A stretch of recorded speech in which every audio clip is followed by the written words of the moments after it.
1187 मौ की ख़ज़ां यरूशलेम की फ़िज़ा में हल्की हल्की ठंडक उतर रही थी। सलीबी जंगों की बाज़गश्त अभी तक गलियों में सुनाई देती थी। पत्थरों से बनी तंगलियां जिन पर घोड़ों के समूह की टकटिक गूंजती थी, एक अजब सुनाटे और खौफ में लिपटी हुई थी। शहर के दरवाजे पर पहरा देने वाले सिपाही कानों तक ढके हुए खुद और नेज़े थामे हर आने जाने वाले को शक की नज़र से देखते। नासी हुजूम में एक शख्स खरामा खरामा चल रहा था। इसका नाम अलियाज़र बिन शमऊन था, एक यहूदी आलिम जो तौरात और इब्रानी सहीफों का माहिर माना जाता था। लेकिन आज उसके चेहरे पर इल्म की रोशनी से ज्यादा फिक्र की गहरी लकीरें थीं। उसके हाथ में एक छोटा सा चमड़े का थैला था, जिसके अंदर एक ऐसी चीज थी जो सदियों से छुपी हुई थी। एक पुराना पर्जा कागज जिस पर सोने के पानी से लिखे हुए अल्फाज मध्यम हो चुके थे। ये अल्फाज किसी भी मौजूदा तौरात या अंजील में नहीं पाए जाते थे, और अगर दुनिया को मालूम हो जाता कि उस पर क्या लिखा है, तो न सिर्फ मज़ाहिब के मानने वाले लर्ज उठते, बल्कि सल्तनतों की बुनियादें भी हिल जातीं। नलियाज़र यरूशलेम के पुराने मोहल्ले से गुजरकर एक छोटे से खानकाह नुमा मकान के दरवाजे पर रुका। दरवाज़ा धीरे से खुला और अंदर से एक दुबला पतला शख्स नमूदार हुआ, गर्दन में चांदी का सलीब। ये पादरी माथियास था, एक जर्मन राहिब जिसे किताबों और नायाब सहीफों से जुनून की हद तक मोहब्बत थी। दोनों एक दूसरे को देखकर मुस्कुराए, मगर उनकी मुस्कुराहट में एक खुफिया समझौते की झलक थी। नालियासर ने आहिस्ता से कहा, एन, वो आ चुका है। माथियास ने एक लम्हा तवक्कुफ किया, फिर दरवाज़ा खोलकर इशारा किया, एन, अंदर आओ, वक्त ज़ाया नहीं कर सकते। न हिंदू ताजिर की आमदनासी वक्त शहर के मगरिबी दरवाजे से एक काफिला दाखिल हो रहा था, रंग बरंगे रेशमी कपड़ों में लिपटा हुआ, ऊंटों पर लदा हुआ काफिला। काफले के बीच में एक सुनहरी कजावे में बैठा था राजविंदर सिंह, एक राजपूत ताजिर जो गुजरात से आया था।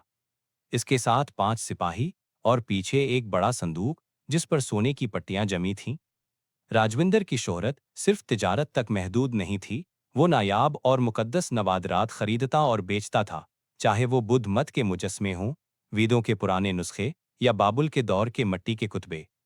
नाज वो यरूशलेम आया था, मगर इसका असल मकसद किसी बाजार की रौनक या तिजारत नहीं था। वो एक खुफिया पैगाम पर आया था जो इसे बंबई के साहिल पर मिला। एक पुरानी शीशी के अंदर बंद कागज का टुकड़ा जिस पर इब्रानी में लिखा था, एन, वो किताब जो आगाज को बदल दे, सरजमीन मुकद्दस के कल्ब में दफन है। राजविंदर जानता था कि ये कोई आम बात नहीं, और उसके पास एक ऐसा इशारा था जो दूसरों के पास नहीं था। उसके दादा के पास एक कदीम हिंदू सहीफे का वरक था, जिस पर एक अजीब सा नक्श बना था जो हैरत अंगेज तौर पर यहूदी सितारा दाऊद से मुशाबहत रखता था, मगर बीच में संस्कृत के अल्फाज दर्ज थे। न पहली मुलाकात न रात के अंधेरे में शहर के एक पुराने गिरजाघर के तहखाने में तीनों की मुलाकात हुई। पथरेली दीवारों पर चरागों की मध्यम रोशनी लर्ज रही थी। एक लकड़ी की मेज पर अलियाज़र ने अपना पुराना पर्जा कागज रखा, माथियास ने एक मोटी लातीनी इंजील खोली, और राजवेंद्र ने अपना सुनहरी संदूक मेज पर धरा। अलियाज़र ने कहा, एन, ये जो पर्जा मैंने लाया है, इसमें वो अल्फाज हैं जो बाइबल के किसी भी मौजूदा नुस्खे में नहीं। ये पैदाइश की कहानी से पहले की एक कहानी है, एक ऐसी कहानी जिसमें 3 मज़ाहिब का एक नुक्ते पर मिलना दर्ज है। नुमाथियास ने आंखें सकेड़ कर पूछा, एन, और तुम चाहते हो कि हम उसको एक साथ पढ़ें? तुम जानते हो, अगर ये बात बाहर गई तो ना कलीसा हमें छोड़ेगा, ना माबद, ना मस्जिद। राजविंदर ने खामोशी तोड़ी। नैन, मैं तुम दोनों की मदद करने आया हूं, क्योंकि जो नक्श मेरे पास है वो इसी जगह की निशानदेही करता है जहां ये मुकम्मल सहीफा दफन है। लेकिन हमें जल्दी करनी होगी। तुम्हारे शहर में सिर्फ सिपाही ही नहीं, कुछ और भी हमारा पीछा कर रहे हैं। निसाया जो ताक़ुब में हैनास लम्हे तह खाने के बाहर एक दुबला पतला साया हरकत कर रहा था। स्याह कपड़ों में मलबूस, चेहरा नकाब में छुपा हुआ, और हाथ में एक छोटा सा खंजर। वो शख्स कई दिन से राजविंदर के काफिले का पीछा कर रहा था। इसका ताल्लुक न ईसाइयों से था, न यहूदियों से, न हिंदुओं से, बल्कि एक खुफिया फिरके से जो सदियों से आखिरी सहीफा के पीछे था। नोनोयो आहिस्ता आहिस्ता गिरजा घर की दीवार के करीब आया और कान लगाकर सुनने लगा। अंदर तीनों अपनी फाइलें, नक्शे और कुतुब खोल चुके थे। कमरे में सिर्फ एक लफ्ज बार बार गूंज रहा था, 11। एन, यहाँ से कहानी एक ऐसे मोड़ पर पहुंच गई थी जहां माजी, मजहब और राज आपस में गत्थम गत्था हो गए थे। अगला कदम उन्हें या तो सदियों का सबसे बड़ा इंकशाफ दे सकता था या उनकी मौत। तह खाने में चिराग की लौ हल्की सी कौंप रही थी। इलियाज़र ने पर्जा के कागज को एहतियात से खोला, जैसे सदियों की खामोशी को तोड़ रहा हो। इसके होठों से धीरे धीरे इब्रानी अल्फाज निकले, मगर उनमें कुछ ऐसे थे जो माथियास ने कभी नहीं सुने थे। वो इब्रानी और आरामी के बीच के अल्फाज थे, और कुछ हिस्से तो संस्कृत के थे। नराजवेंद्र चौंक गया। ने ये कैसे मुमकिन है? संस्कृत और इब्रानी एक ही तहरीर में? इलियाज़र ने जवाब दिया, एन यही तो असल राज है। ये तहरीर उस वक्त की है जब ज़बानें अलग नहीं हुई थीं।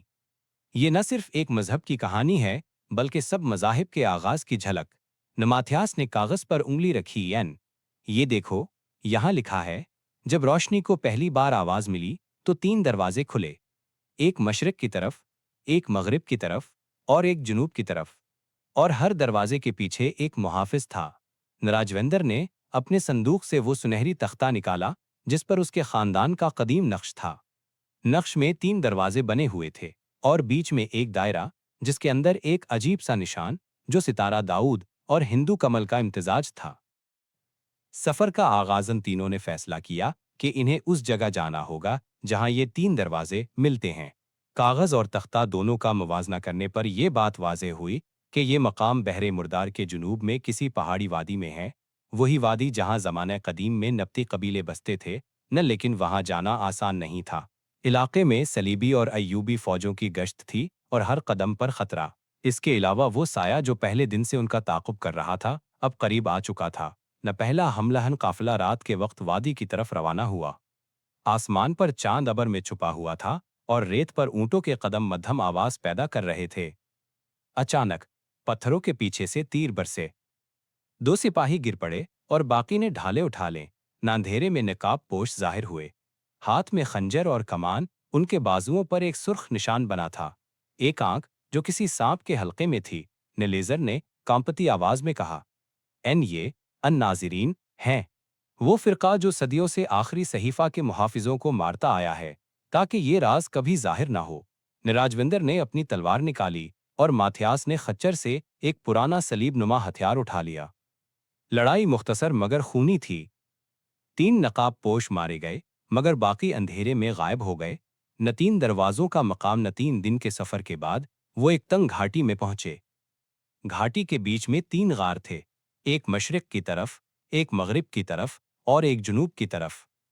हर गार के दहाने पर कदीम अलामतें बनी थीं। एन मशरकी गार पर कमल का फूल, हिंदू निशान। न मगरबी गार पर सितारा दाऊद, यहूदी निशान। न जनूबी गार पर चर्च का सलीब, ईसाई निशान। नलियोजर ने पर्जा पढ़ते हुए कहा, इन 3 दरवाजों से गुजरे बगैर सहीफा नहीं मिल सकता, और हर दरवाजे पर एक इम्तिहान होगा।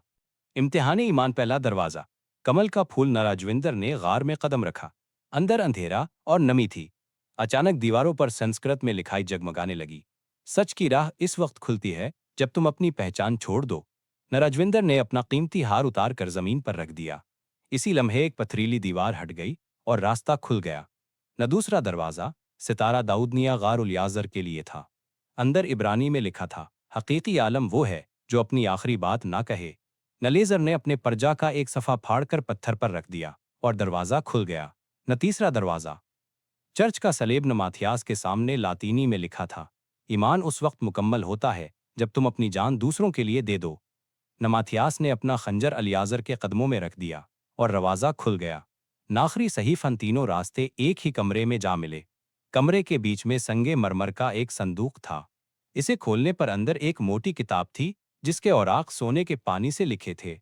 इस पर कोई मजहबी निशान नहीं था, बस एक दायरा जिसमें 3 लकीरें जमी थीं। किताब में जो कुछ लिखा था वो नाकाबिले यकीन था। उन तख्लीकी कायनात की कहानी न सिर्फ एक खुदा की थी, बल्कि 3 ताकतों की, रोशनी, आवाज और वक्त। 3 ताकतों की नुमाइंदगी 3 अक़वाम करती थीं, मशरिक वाले हिंदू, मगरिब वाले यहूदी और जनूब वाले ईसाई। एक दिन ये 3 ताकतें दोबारा मिलेंगी और दुनिया में एक नया दौर शुरू होगा। जामना लेजर के हाथ कौंप रहे थे। न अगर ये बाहर गया तो तारीख दोबारा लिखी जाएगी।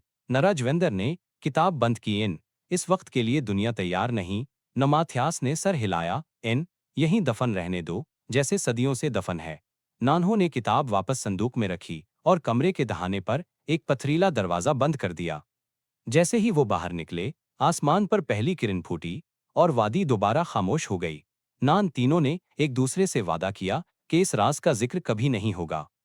और यूं आखिरी सहीफा एक बार फिर जमीन के अंदर दफन हो गया, अपनी बारी का इंतजार करता हुआ।